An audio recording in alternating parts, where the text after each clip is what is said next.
Hakkın metin alası, dertlilerin dermanı. Hakkın metin alası, dertlilerin dermanı.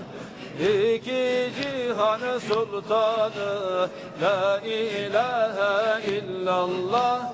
İki cihan sultanı, la ilahe illallah.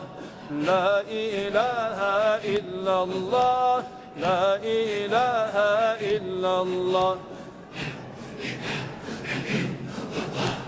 Budur esmanın hası, fiilleri kalplerden fası. Budur esmanın hası, fiilleri kalplerden fası. Razı olur Mevlası, la ilahe illallah. Razı olur Mevlası, la ilahe illallah. La ilahe illallah, la ilahe illallah.